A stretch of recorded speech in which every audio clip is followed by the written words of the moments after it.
Igitabo Intambara Ikomeye, igice cya 35. Imico n'imigambi y'ubupapa. Muri iki gihe ubupapa bw'i Roma bwuzuye n'ubuprotestani kuruta mu myaka ya kera.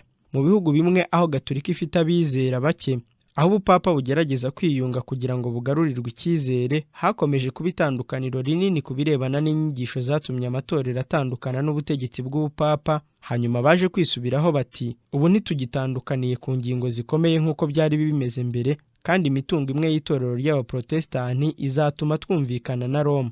Ibyo ni igihe abaprotestani bashyiraga agaciro gakomeye ku mudendezo w'umutimanama w'umuntu wari waramaze kugurwa. Bigisha abana babo ko bakwiriye kujya bagendera ku rubupapa, kandi ko gushaka kugirana ubumwe na Roma ari uguhemukira Imana. Mbega uko muri iki gihe ibyo byahindutse cyane! Abavugizi b'ubupapa bavuze yuko itorero ryabeshywe, maze abaprotestani bicisha bugufi bemera iyo mvugo. Abantu benshi bavuga ko badakwiriye guhora itorero rya none ibizira n'ibidatunganye byakozwe mu gihe cy'imyaka y'ubujiji n'umwijima bikanduza ubutegetsi bwaryo. Ubugome bwakozwe n'itorero Gatolika babugereka kuri icyo gihe cy'ubunyamaswa bwa gipagani, kandi bakemeza ko amajyambere yo muri iki gihe yahinduye ibitekerezo by'itorero. Aba bantu bibagiwe ingingo ikomeye yakoreshejwe mu gihe cy'imyaka 800 ko badashobora kugwa mu cyaha cyangwa gufudika. Nuko nyuma y'igihe kirekire, guhera igihe byatangarijwe, ayo magambo yongeye kwemezwa mu kinyejana cya 19 ashyirwamo umurego ukomeye kuruta mbere. None se Roma yemeza ko itorero ritayobye kandi ko ridashobora kuyoba, ni buryo ki ryakwigarika amahame yaryo yariyoboye imyaka myinshi? Itorero ry'ubupapa ntirizigera ricogora kuvuga ritayoba. Ibyo ryakoze byose rirenganya abahakanye inyigisho zaryo, riracyahamya ko byari mu kuri. Ariko ko ritazongera gukora nk'ibyo ryakoze, uwo mwanya wakongera kuboneka. Icyo gihe kibaye kigarutse, ubutegetsi bw'igihugu bugaha Roma imbaraga zabwo za kera, ntiyatinda kongera kubyutsa ubugome n'akarengane. Umwanditsi w'ikirangirire yavuze ko ubutegetsi bw'ubupapa buhanganye n'umudendezo w'umutimanama hamwe n'akaga gateye Leta Zunze Ubumwe za Amerika ubwoba bwo gusohoza ubuyobozi bwazo. Hariho abantu benshi babona ko kubaha ubutegetsi Gatolika y'i Roma muri Leta Zunze Ubumwe za Amerika ari ugukabya cyangwa gukora iby'abana. Bene abo bantu ntacyo babona mu mico no mu myitwarire y'ubupapa kibangamiye uburenganzira bw'ibigo byacu, cyangwa ntacyo babona kibi mu majyambere yabwo. None rero tubanze tugereranye amwe mu mategeko shingiro ya leta yacu n'amategeko y'itorero Gatolika. Itegeko nshinga rya Leta Zunze Ubumwe za Amerika ritanga umudendezo w'umutimanama ku muntu wese, nta kindi kirenzaho. Papa Pius wa 9 mu rwandiko rwe yandikiye abantu bose ku itariki ya 15 Kanama mu 1854 yaravuze ati, inyigisho zifutamye z'ibinyoma cyangwa zirwanya umudendezo w'umutimanama ziyobya abantu cyane, ni kirimbuzi iteye ubwoba igirira nabi abandi bantu bose mu butegetsi bw'igihugu. Nanone uwo mupapa nyine yongeye kwandika urundi rwandiko ku itariki ya 8 Ukuboza mu 1864 avuma abarwanira umudendezo w'umutimanama bakoresha amasengesho, hamwe n'abahakana ko itorero ridakwiriye gukoresha imbaraga ricyaha bene abo bantu. Ijwi ry'ubugwaneza rya Roma muri Leta Zunze Ubumwe za Amerika ntiryakoreshejwe guhindura ukwemera k'umuntu, ryemerwaho ridakoresha imbaraga. Bishop O'Connor yaravuze ati, umudendezo w'idini ntushirwa amakenga kugeza igihe hazakorwa ikinyuranyije n'itegeko ryawutanze, ntibigire icyo bitwara ibihugu Gatolika. Arikibishop wa Rudoviko Wera nawe yaravuze ati, ubuhakanyi no kutizera ni ubugome, kandi mu bihugu bya Gikristo nko mu Butaliyani no muri Hisipaniya, aho abaturage hafi ya bose ari abagatolika, aho idini Gatolika ari ishyiraho umugabane munini w'amategeko y'igihugu, buhanirwa nk'ubundi bugome. Umukaridinari wese, Arikibishop na Bishop b'itorero Gatolika barahirira imbere ya Papa indahiro y'ubuyoboke irimo aya magambo akurikira: abahakanyi, abitandukanya n'abagomera ibyo nyakubahwa Wera yavuze bose, Papa, cyangwa ibizavugwa n'abazamusimbura, nzakora uko nshobora kose mbatoteze kandi mbarwanye n'abagirire nabi. Ni koko mu itorero Gatolika harimo abakristo b'ukuri. Abantu batagira ingano bo muri iryo torero bakorera Imana bakurikije umucyo w'abarasiye, kandi kuko batahawe uburenganzira bwo kwigenzurira ijambo ryayo, nicyo gituma batamenya ukuri uko ariko. Ntabwo bigeze na rimwe bamenya itandukaniro hagati yo gusenga k'umutima wiyeguriye Imana n'uburyo bwinshi bwo gusengera mu migenzi itandukanye. Imana irebana imbabazi n'impuhwe nyinshi bene abo bantu bigishijwe kwizera gufuditse kandi kw'ibinyoma. Izohereza imirasire y'umucyo irasire mu mwijima w'icuraburindi batwikiriye. Izabahishurira ukuri nk'uko kuri muri Yesu, kandi benshi bazafata icyemezo giheruka cyo gufatanya n'abantu b'Imana. Ariko ubugatolika bw'i Roma bukurikije amategeko yabwo bwite muri iki gihe ntibukigirana isano n'ubutumwa bwa Kristo kurusha mu bihe bya kera. Amatorero y'abaprotestani ari mu mwijima ukomeye, kandi bari bakwiriye kumenya neza ibimenyetso by'ibihe. Itorero Gatolika ry'i Roma ntiriragera ku mugambi wo gusohoza inama zaryo. Rirakoresha ubuhendanyi bw'uburyo bwose kugira ngo rimenyekane hose, rigwize imbaraga zaryo mu gihe ryitegura intambara ikomeye yo kongera gutegeka isi yose, kugira ngo ribone uko ritangiza kandi karengane no kubuzanya iby'ubuprotestani bwigisha. Itorero Gatolika rirakomeza kubona imyanya ikomeye impande zose. Imibare y'amatorero na za kiliziya birarushaho kwiyongera cyane mu bihugu bya giprotestani, kandi mu mashuri yabo abigishwa bararushaho kugwira. Bafite koleji na seminari nyinshi muri Amerika ziganjemo abaprotestani. Reba amajyambere y'imihango y'idini yabo mu Bwongereza n'amashami y'amashyirahamwe atari amwe y'abagatolika. Ibi byose bikwiriye guhwitura abakurikiza amabwiriza nyakuri y'ubutumwa bwiza. Abaprotestani bifatanije n'ubupapa bagirana isezerano bahana ububasha, abagatolika nabo ubwabo ntibyabasobanukira birabatangaza. Benshi banga kureba imico n'imyifatire y'Uburoma n'akaga kagiye guterwa n'iryo sumbwe rihabwa itorero Gatolika. Abantu bakwiriye gukangurwa kugira ngo bakome mu nkokora uwo mwanzi uteye ubwoba w'umudendezo w'abizera Imana n'abatayizera. Abaprotestani benshi babona ko idini Gatolika atari ryiza, kandi ko gusenga kwabo kugizwe n'imigenzo gusa nta busobanuro gufite. Nubwo inyigisho z'i Roma zishingiye ku binyoma, ntabwo ari inkingi zidashobora kurandurwa. Gahunda yo gusenga mu itorero Gatolika ry'i Roma yakomeje kujya ibera benshi urujijo. Ukwihuta n'imigenzo yaryo byayobeje intekerezo za benshi, kandi bicecekesha ijwi ry'umutimanama wabo, ariko rinezeza amaso. Insengero z'agahozo, abantu batagira ingano, impimbi z'izahabu muri za kiliziya nyinshi, amabuye y'igiciro cyinshi, byose bikurura amaso n'ibitekerezo by'abakunzi b'ibigezweho. Amatwi ahugira kumva inanga nziza z'abakomeye zitanga amajwi menshi cyane, amajwi ahuje y'inanga z'amoko menshi aherekejwe n'amajwi y'abagabo arangirira mu minara ya za katedrali nini cyane. Ibyo byose bigatera imitima y'abantu benshi gutangara n'ituze rikomeye. Ariko uko kurabagirana kw'inyuma n'imigenzo bishuka intekerezo z'abantu bishwe n'ibyaha byerekana ububore bw'imbere mu mitima. Idini rya Kristo ntirikeneye bene ibyo birangaza abantu ngo bakunde baryemere. Mu mucyo wo ku musaraba gusa niho ubukristo nyakuri bugaragarira ko buboneye kandi bunejeje abantu bose. Ntibukeneye imirimbo y'inyuma no kwigaragaza ngo bukunde bwerekana agaciro kabwo. Kwera, kwicisha bugufi n'ubugwaneza nibyo bifite agaciro imbere y'Imana. Gushashagira siko kimenyetso cy'ibitekerezo biboneye kandi biri mu bupfura. Ibitekerezo bihanitse by'ubugenge, kuvuga amagambo meza, ibyo biba mu by'abantu b'isi bahora batekereza. Kenshi ibyo byose byakoreshejwe na Satani kwibagiza abantu ibikwiranye no kurinda imitima yabo, bikabahuma ntibabone ubwiza bw'ahazaza, bikabemeza ko ubugingo budapfa, bagatera umugongo umufasha wabo uhebuje byose, ibyiringiro byabo bikagarukira kuri iyi si honyine. Idini ry'inyuma rinezeza gusa imitima itarabyarwa ubwa kabiri, ikiri iya kamere. Gahunda n'imigenzo yo gusenga by'itorero Gatolika bifite imbaraga ziyobya abantu benshi, kugeza n'aho bemera ko iryo torero ry'i Roma ari irembo ry'ijuru. Abahagaze bashikamye ku rufatiro rw'ukuri, imitima yabo ikemera kuvugururwa n'Umwuka Wera, nibo gusa batazemera gukururwa n'ibikorwa byaryo. Ibihumbi byinshi by'abantu batimenyereje kubana na Kristo bazerekezwa ku kwizera amashusho yo kubaha Imana, nyamara ari nta mbaraga afite. Bene iyo dini niyo rubanda nyamwinshi bifuza. Itorero ryigisha ko rifite uburenganzira bwo kubabarira abantu ibyaha riba ritumye abizera baryo biyumvamo umudendezo wo kubikora, kandi itegeko ryo kwicuza ibyaha rigendana no kubabarirwa naryo risa n'irimara abakristo impungenge zo gukora ibibi. Uwicishiriza bugufi gupfukamira umuntu wavukiye mu cyaha, akemera kwicuza ibyaha amumenera amabanga ye n'ibyo atekereza mu mutima we, aba yiyononnye kandi atesheje agaciro ibyo atekereza mu mutima we byose.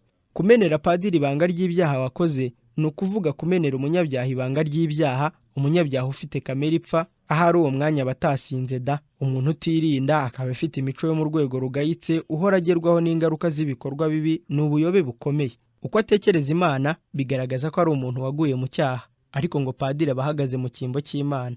Uko kwihana ibyaha umuntu yihana ku wundi muntu gutesha agaciro urupfu rwa Kristo, niko soko y'ibibi bihishwe byadutse ku isi igeze mu gihe cyo kurimbuka. Nyamara abakigundiriye imico yabo mibi banezezwa no kwatura ibyaha byabo imbere ya mugenzi wabo ufite kamere ipfa, kuruta gukingurira Imana imitima yabo.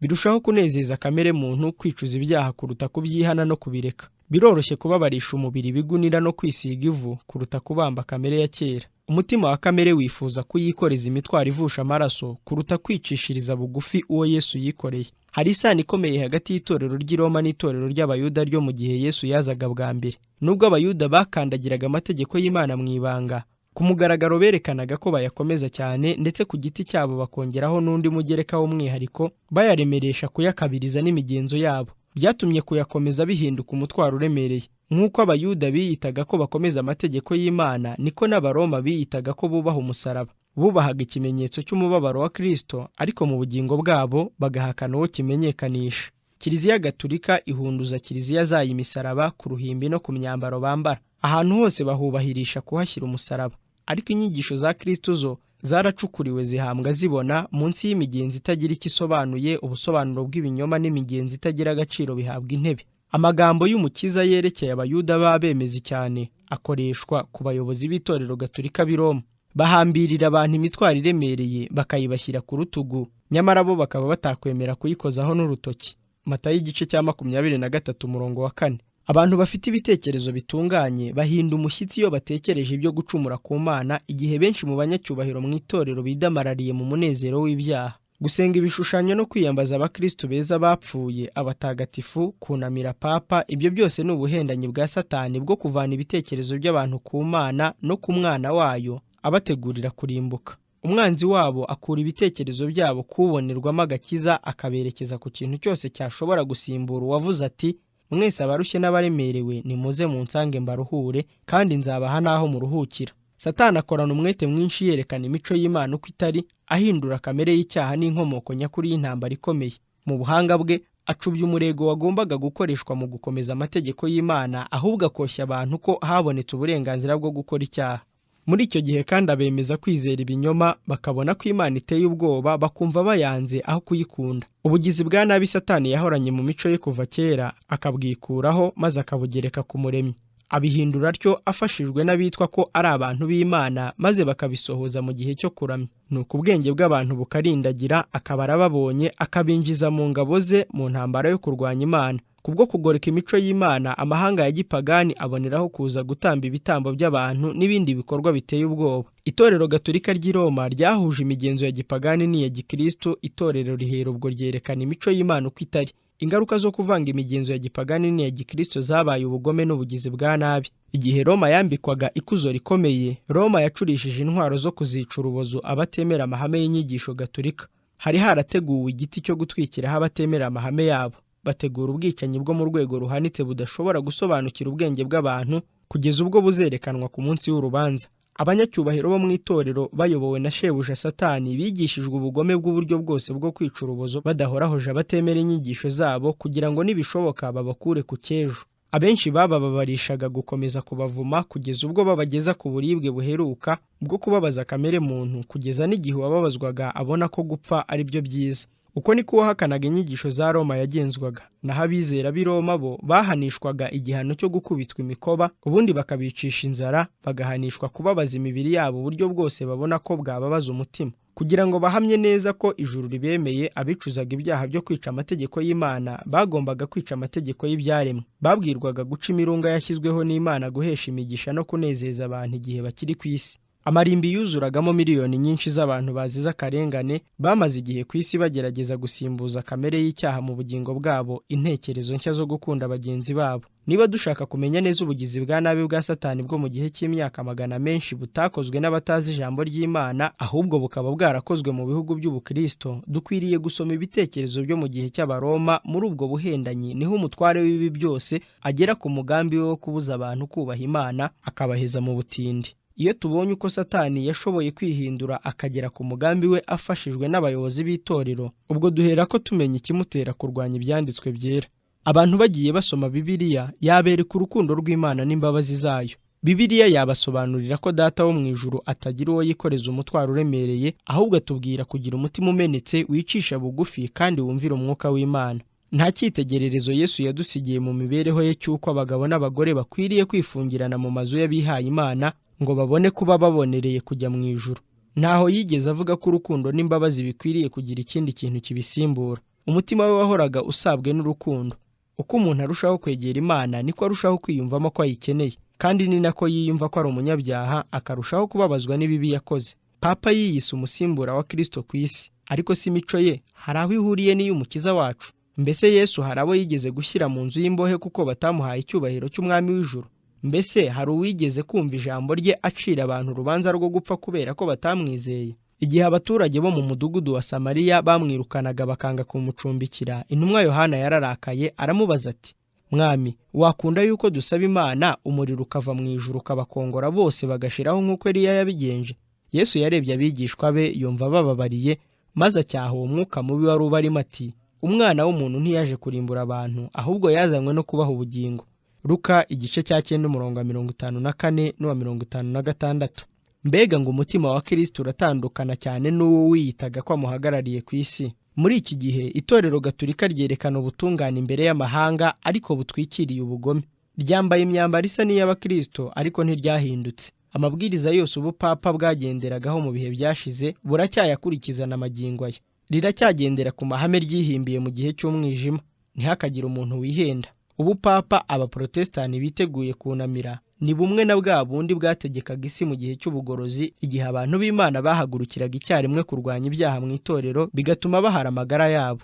Ubupapa buracyafite isumwe no kwishyira hejuru bwategekeshaga abami n'ibikomangoma buvuga ko buhwanye n'Imana. Itorero ntiryagabanije ubugome bwaryo cyangwa gutegekesha igitugu kuruta mu gihe bwamburaga umuntu uburenganzira bw'ikiremwa muntu bukamarira ku icuma bera bisumba byose. Ubupapa buhwanye rwose n'uko ubuhanuzi bubuvuga ko ari bwo buzaba ubuhakanyi bukomeye mu bihe biheruka. Gukoresha uburyo ubwo ari bwo bwose bwatuma bugera ku mugambi wabwo ni rimwe mu mategeko yabwo, kandi hamwe n'uko guhindahinduka nk'uko uruvu buracyafite ubusabwe bw'inzoka. Baravuga bati, si ngombwa guhuza kwizera n'abahakanyi cyangwa n'abakekwaho kuzaba abahakanyi. Mbese ubwo bubasha bumaze imyaka ibihumbi bwanditsweho amaraso y'abera bwakwemererwa bute muri iki gihe kuba mu bagize itorero ryera rya Kristo? Hari impamvu ituma ibihugu by'abaprotestani bivuga ko ubugatolika butagitandukanye cyane n'ubuprotestani muri iki gihe nko mu bihe bya kera. Hari icyahindutse, ariko ubupapa ntacyo bwahindutseho. Mu kuri, muri iki gihe ubugatolika buhuje n'ubuprotestani muri byinshi, kuko ubuprotestani bwaretse umurongo bwatangiranye mu bihe by'abagorozi. Uko amatorero ya giprotestani yakomeje gushaka icyubahiro mu isi, urukundo rw'urumamo rwabahumye amaso. Ntibazi ko ibyiza ari ukwizera icyiza kiri hagati mu bibi. Ingaruka badashobora kuzibukira ni ukwizera ikibi kiri hagati mu byiza. Aho guhaguruka ngo baharanire ukuri kwahawe abera, ubu barasaba Roma imbabazi kubw'igitekerezo bagize cyo kwitandukanya nayo. Benshi mu batemeraga Roma ntibagitinya imbaraga zayo n'inyigisho zayo. Benshi bahamya ko umwijima w'iby'umwuka n'uw'iby'ubwenge byo mu gihe cy'imyaka yo hagati ari byo byabafashije gukwiza amahame yabo, imigenzo yabo n'agahato kabo, ariko ko ubumenyi bwinshi, ukugwira k'ubwenge no kwamamara k'umudendezo w'idini muri iyi myaka yacu byakuyeho agahato n'akarengane. Muri iki gihe cy'ubumenyi, igitekerezo cy'uko ibyabayeho icyo gihe byakongera kubaho no muri iki gihe cyacu kiragayitse cyane. Ni by'ukuri koko umucyo mwinshi wo kujijuka mu by'ubwenge, mu by'ubuhanga no mu by'umwuka biramurikira igihe cyacu. Igitabo cy'Imana gihora kibumbuye, umucyo uvuye mu ijuru warasiye isi yacu. Ariko ntidukwiriye kwibagirwa ko uko umucyo urushaho gukwira ari nako abatawemera barushaho kuwuzimya bagakwiza umwijima. Kwiga Bibiliya usenga nibyo byakwereka abaprotestani kamere nyayo y'ubupapa, kandi nibyo byabatera kubugirira amakenga. Ariko benshi muri bo ni abanyamakenga mu by'imyizerere yabo, kuko bumva ko badakeneye kwicisha bugufi bashaka Imana, kuko byatuma bashakashaka ukuri. Bona nubwo banyurwa n'umucyo wabarasiye, ntacyo bazi ku byanditswe byera cyangwa ku mbaraga y'Imana. Bakwiriye kugira ibindi bitera umutimanama wabo gutuza. Kubw'ibyo bishakira ibintu by'umwuka byoroheje kandi bitabatesheje agaciro. Icyo bashaka ni uburyo bakwiyibagiza Imana nuko bagaragara nk'abayubaha. Ibyo ubupapa burabishobora rwose. Byateguwe mu mitwe ibiri iboneka ahantu hose ku isi: abashaka gukizwa no gutungana kwabo, n'abandi nabo bashaka gukirizwa mu byaha byabo. Aha niho hari ibanga ry'imbaraga yabwo. Ibyabaye byagiye bigaragaza ko ibihe by'umwijima w'ubujiji byafashije ubupapa kugera ku ntego yabwo. Mu bihe bitaha, umucyo ukomeye mu by'ubumenyi nawe uzabufasha kugera ku cyo bwifuje. Mu myaka yashize, ubwo abantu batagiraga ijambo ry'Imana bataramenya ukuri, amaso yabo yari ahumye, ibihumbi byinshi by'abantu bafatiwe mu mitego batabona ikigoyi batezwe mu nzira banyuramo. Muri ibi bihe byacu, amaso y'abantu benshi arimo ibikezi bitewe n'umucyo mwinshi uvuye ku bikorwa by'abana b'abantu, ari by'ubucurabwenge bw'ibinyoma. Ntibabasha kurobanura ngo bamenye umutego w'umwanzi, maze bagasanga nk'abapfutswe ibitambaro mu maso. Imana ishaka yuko ubwenge umuntu afite abubona nk'impano yahawe n'Umuremyi, kandi bugakoreshwa mu by'ukuri no mu byo gukiranuka. Ariko igihe abantu bakomeje ubwibone n'ubwirasi, kandi abenshi bagashyira inyungu zabo imbere kubirutisha ijambo ry'Imana, ubwenge bwabo buzonona ibintu byinshi kurusha ubujiji. Uko niko ingirwabwenge bwo muri iyi si bugayisha Bibiliya ari igihamya gitegura inzira zo kwemera ubupapa, bugaragaza ishusho nziza nk'uko ubwenge buke bwakinguye inzira y'ikuzo ryabwo mu gihe cy'imyaka y'umwijima. Mu muvuduko w'amajyambere muri Leta Zunze Ubumwe za Amerika, kugira ngo ubutegetsi butere inkunga ibigo n'ibindi bikorwa by'itorero, abaprotestani bakomeje gukurikiza ubugatulika bw'i Roma kugeza ubwo babukinguriye inzira y'ikuzo muri Amerika bwari bwaratakaje mu Burayi. Icyatumye uwo muvuduko wumvikana neza ni umugambi ukomeye wo gushyiraho itegeko ryo kuruhuka ku munsi wa mbere w'icyumweru, itegeko rikomoka i Roma ry'ikimenyetso cy'ubutegetsi bw'itorero gatulika ry'i Roma, rikaba n'umugenzo w'ubupapa ukomoka mu migenzo y'abapagani. Gukomeza imigenzo y'abantu aho gukomeza amategeko y'Imana nibyo byagwije amatorero y'abaprotestani, nayo yemera kuruhuka ku munsi wa mbere w'icyumweru iby'ubupapa bwakoze mbere yabo. Niba umusomyi yifuza gusobanukirwa n'uburyo buzakoreshwa mu minsi ya vuba mu ntambara itegurwa, akwiriye gusoma amateka y'ibyakozwe na Roma mu binyejana byashize. Niba ashaka kumenya uko ubupapa n'ubuprotestani bizagenza abanga gukurikiza inyigisho zabo, nareba umwuka Roma yakoresheje yanga isabato n'abayikomeza.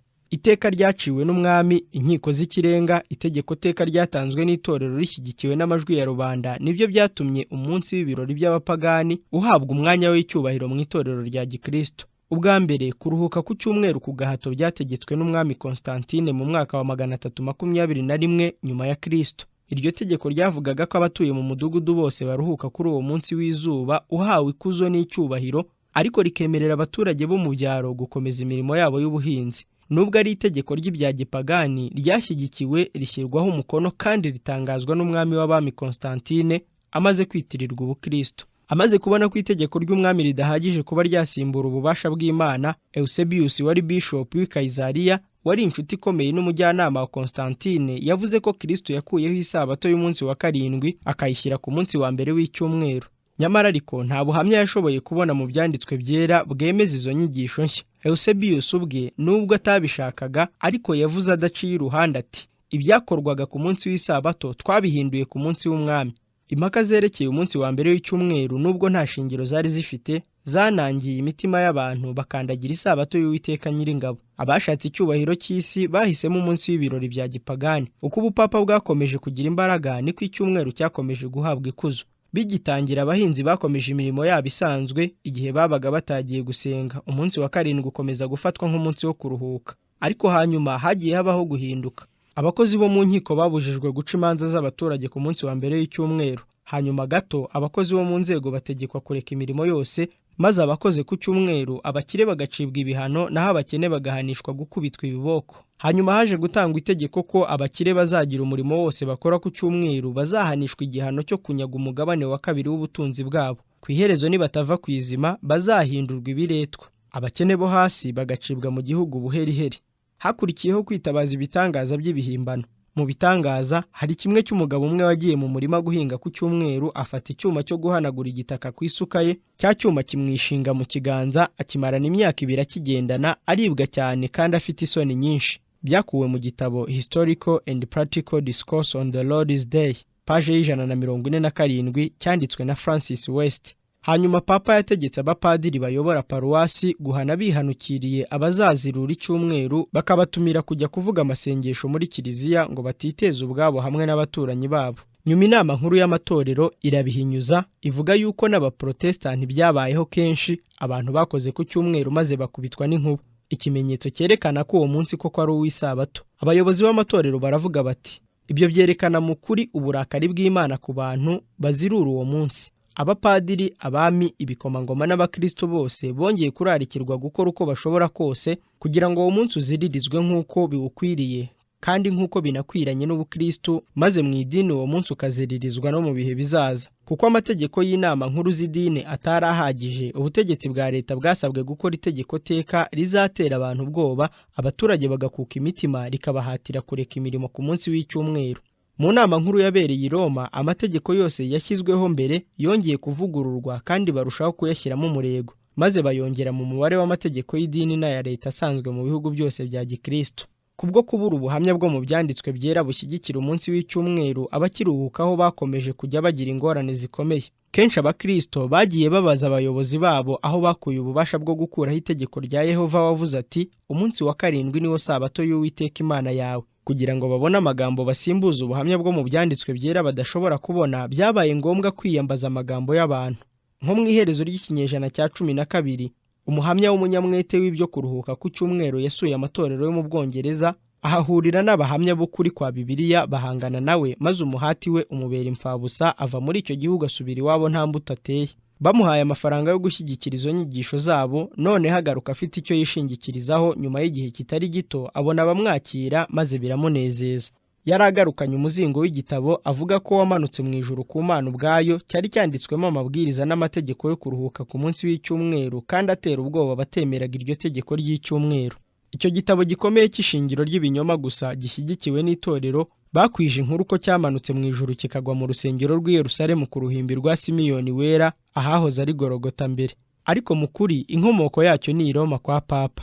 Bakoresha ibinyoma byose bigamije gukungahaza itorero, nuko rikomeza kubahwa mu buyobozi bw'ubupapa uko bwagiye busimburana. Uwo muzigo wari wanditswemo itegeko ribuzanya gukora imirimo guhera ku isaha ya 9 nimugoroba ku munsi wa 7 w'icyumweru, ariwo Sabato, kugeza ku wa 2 Mande izuba rirashe. Kandi ngo ububasha bw'uwo muzingo bwahamijwe n'ibitangaza byinshi by'ibihimbano, ngo abantu bagiraga imirimo bakora muri ayo masaha yabuzanijwe bararemaraga. Kandi umugabo wasyaga amasaka ye mu cyimbo cyo kubona ifu yabonye mu mashini ye hasohokamo umuvu w'amaraso, naho uruziga rw'imashini rurahagarara, ariko ntibyabuza ayo mazi gutembana umuvuduko. Umugore yatetse umugati, agiye kuwarura asanga utahiye, kandi iziko rishyushye cyane. Undi muntu wari wateguye guteka umugati nyuma y'isaha ya 9, ariko hanyuma yiyemeza kuzawuteka ku wa 2 w'isabato ku munsi wakurikiyeho, yasanze umugati uhiye wahishijwe n'imbaraga yo mu ijuru. Umuntu yatetse umugati nyuma y'isaha ya 9 y'umunsi w'isabato, bukeye mu gitondo agiye kuwukata asanga uratembamo umuvu w'amaraso. Ibyo bihimbano byose bikorwa n'abambari b'icyumweru bahirimbanira kugihesha ukwera k'umunsi wera w'Imana. Muri Ekosi no mu Bwongereza bishimiye icyumweru kuko bafashe umugabane wacyo uheruka bakawunga ku mugabane ubanza w'isabato ya kera. Ariko igihe ubwacyo cyagombaga kwezwa nicyo cyahindutse. Umwami wa Ekosi yatanze itegeko rivuga ko ku isabato guhera saa 12 z'umugoroba ariho dukwiriye guhera tubara amasaha akwiriye kwezwa, kandi ko guhera icyo gihe kugeza ku wa 2 w'isabato mu gitondo nta muntu ukwiriye kugira umurimo w'isakora.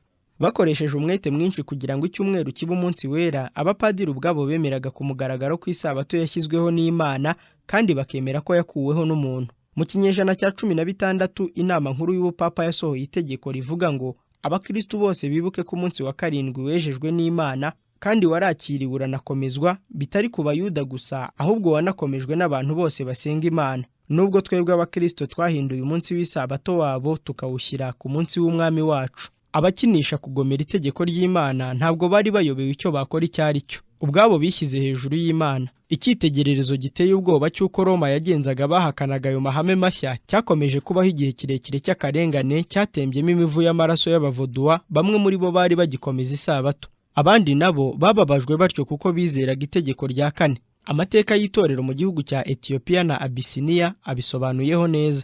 Hagati mu myaka y'umwijima, abakristo bo muri Afurika yo hagati babaye nk'abibagiranye ku isi, maze hashira imyaka myinshi banejejwe n'umudendezo bafite wo guhamya kwizera kwabo. Hanyuma Roma yaje kwibuka ko nabo babaho, kandi umwami wa Abisiniya ahera ko yemera ububasha bwa Papa ko ari umusimbura wa Kristo ku isi. Nuko amatorero akurikiraho. Itegeko ribuzanya kuruhuka isabato riratangwa, riteganije ibihano bikomeye ku batazarikurikiza. Ariko hanyuma ubukana bw'ubupapa buhindukira abanyabisiniya umutwaro w'ingoyi, maze bafata icyemezo cyo guca izo ngoyi. Nyuma y'intambara ikomeye, abaroma baratsindwa, bavanwa ku butegetsi, maze inyigisho zahozeho kera zigarurwa mu mwanya wazo. Amatorero yanejejwe n'uwo mudendezo bahawe, ariko ntibibagirwa agasuzuguro, agakabyo n'ubutegetsi bw'igitugu bwa Roma, kuko banyuzwe no kwiberaho kwabo, ntibarakamenyekana mu bindi bihugu bya Gikristo. Amatorero yo muri Afurika yakomezaga isabato nk'uko itorero Gatolika ryayikomezaga mbere y'uko ryinjira mu buhakanyi bwuzuye. Igihe bakomezaga isabato y'umunsi wa 7 bubaha itegeko ry'Imana, barekaga no kugira imirimo imwe bakora ku wa mbere w'icyumweru nk'uko byari bimaze guhinduka umuco w'itorero. Bamaze kubangamira ububasha bwo mu ijuru, Roma yakandagiye umunsi w'isabato y'Imana iwusimbuza uwayo bwite, ariko amatorero yo muri Afurika akomeza kubyikinga hashira imyaka hafi 1000 atarafatanya na Roma muri ubwo buhakanyi. Bageze munsi y'ubutegetsi bw'i Roma bahatirwa kureka isabato y'ukuri, bakomeza y'ibinyoma, ariko bitinze bongera kubona umudendezo wo kwitondera itegeko rya 4. Ibyabaye muri icyo gihe byerekana neza uko Roma yarwanije isabato y'ukuri n'abayikomeza n'uburyo yakoresheje kugira ngo bubahirize uwo munsi bishyiriyeho. Ijambo ry'Imana ryigisha yuko ibyo bizongera kubaho ubwo ubupapa n'ubuprotestani buzihuza kugira ngo bahatire abantu kuruhuka ku munsi wa mbere w'icyumweru ariwo dimanche. Ubuhanuzi bwo mu byahishuwe 13 bwerekana ko ububasha bw'inyamaswa y'amahembe nk'ay'umwana w'intama buzahatira isi n'abayituyeho bose kuramya ubupapa bwerekanirwa mu nyamaswa isa n'ingwe. Nuko inyamaswa y'amahembe abiri itegeka abatuye isi kurema igishushanyo cy'inyamaswa, maze itera bose aboroheje n'abakomeye, abatunzi n'abakene, n'ab'umudendezo n'ab'imbata gushyirwaho ikimenyetso cy'inyamaswa. Byamenyekanye neza ko inyamaswa ifite amahembe abiri nk'ay'umwana w'intama ari Leta Zunze Ubumwe za Amerika, kandi ko ubu buhanuzi buzasohora igihe Leta Zunze Ubumwe za Amerika zizahatira abantu kuruhuka ku munsi wa mbere w'icyumweru, ikimenyetso cyashyizweho n'ubupapa cyo kwemera ikuzo bwahawe. Ariko muri uko kuramya ubupapa, Leta Zunze Ubumwe za Amerika ntizizaba ari zonyine. Amategeko Roma yakoreshaga mu bihugu yategekaga kera azaba atarakurwaho burundu. Ubuhanuzi bwavuze ko Roma izongera kugarurirwa ububasha bwayo. Nuko mbona umwe mu mitwe yayo usa n'ukomeretsa uruguma rwica, ariko urwo ruguma rwayishe rurakira. Abari mu isi bose bakurikira iyo nyamaswa bayitangarira. Umurongo wa 3, gukomereka uruguma rwica bisobanura kugwa k'ubupapa mu mwaka w'1798. Ubuhanuzi buravuga buti hanyuma y'ibyo uruguma rwica rwarakize, maze abantu bose bo ku isi bakurikira iyo nyamaswa bayitangarira. Pawulo yerekana neza ko uwo munyabyaha azakomeza kubaho kugeza ubwo Yesu azagaruka. Hafi y'iherezo ry'igihe giheruka azakora ibitangaza by'ibinyoma byo kuyobya abantu. Kandi umuhishuzi yerekana ubupapa avuga ati abari mu isi bose bazayiramya, umuntu wese izina rye ritanditswe mu gitabo cy'ubugingo. Mu isi ya kera no mu ya none, kuruhuka ku cyumweru byerekana ububasha bw'itorero Gatolika ry'i Roma. Kuva hagati y'ikinyejana cya 19 abigishwa b'iby'ubuhanuzi muri Leta Zunze Ubumwe za Amerika batanze ubu buhamya ku isi yose. Ibyo tubona byaduka mu isi muri iki gihe byerekana ko ibyahishuwe byihutira gusohora. Abigisha b'abaprotestani bahamya neza inkomoko yo kuruhuka ku munsi wa mbere w'icyumweru ko nta shingiro bifite mu byanditswe byera, naho abayobozi b'ubupapa bagahimba ibitangaza basimbuza itegeko ry'Imana. Amagambo azakomeza kuvugwa kenshi ni ay'uko izacira iteka abagomera itegeko ryo kuruhuka isabato ku munsi wa mbere w'icyumweru, kandi ryatangiye gukurikizwa. Iri tegeko ryo guhatira abantu kuruhuka ku cyumweru ubu riramenyerezwa. Itorero Gatolika ry'i Roma ryari rifite ubuhanga bwo kugira nabi. Rishobora kugenzura ibizaba. Ryakoreshaga igihe cyaryo rireba uko itorero ry'abaprotestani riryunamira, ryemera isabato y'ibinyoma itorero Gatolika ryihimbiye ubwaryo, kandi rikaba ryitegura kuzayihatira umuntu wese nk'uko ryakoze mu myaka ya kera. Abatemera umucyo w'ukuri bazitabaza abo biyita ko bamaze kugera ku rugero rwo kuba batagikora icyaha, bagamije kwamamaza icyumweru, umunsi bihimbiye ubwabo. Byoroheye itorero Gatolika gufatanya uwo murimo n'abaprotestani. Ninde usobanukiwe nuko bagenza banze kumvira itorero kuruta abayobozi b'ubupapa? Itorero Gatolika ry'i Roma hamwe n'amashami yaryo ku isi yose bakoze gahunda imwe ikomeye bagamije gushakira diyoseze z'ubupapa inyungu. Miliyoni nyinshi z'abizera bo mu bihugu byose byo ku isi bigishijwe gufataniriza hamwe, maze bakayoboka ubutegetsi bwa papa. Aho baba bakomoka hose, uko ubutegetsi bwabo bwaba bukomeye kose, bakwiriye kumenya ko ububasha bw'itorero buri hejuru y'ibyo byose. Nubwo kurahirira imbere ya leta y'iwabo ko bazaba bizerwa, ariko inyuma yayo haba hari umuhigo bahizeho kumvira papa, ubakuriraho ibihano by'izindi ndahiro baba bararahiye. Amateka ahamya neza ko ubupapa butahwemye gukoresha uburyarya n'umwete mwinshi bwivanga mu butegetsi bw'ibihugu, maze bugasohoza imigambi yabwo yo gukuraho abategetsi b'ibihugu. Mu mwaka w'1204 Papa Innocent wa gatatu yahatiye Petero wa kabiri umwami w'igihugu cya Aragoni kurahira bidasanzwe indahiro ikurikira: Jyewe Petero umwami w'Abaragoni mpamije kandi nsezeranye kuzaba umwizerwa numvira databuja Papa Innocent n'abandi bapapa bazamusimbura n'itorero Gatolika, kandi ubwami bwanjye buzamwumvira. Nzaharanira amahame y'itorero Gatolika, kandi abazarirwanya nzabamarira ku icumu. Ayo masezerano yari ahuje n'iby'ubutegetsi bwa papa butegeka, bigaragaza ko yari afite ububasha bwo gukuraho abami n'amategeko y'Imana n'umuntu, no kuba yagira ibyo ahindura mu mitegekere y'abami mu bihugu byabo, no guhana abadakomeza indahiro barahiye. Mwibuke yuko Roma yirata ko nta na kimwe yigeze ihindura. Amabwiriza ya Gregoire wa 7 na Innocent wa gatatu aracyakora mu itorero Gatolika ry'i Roma.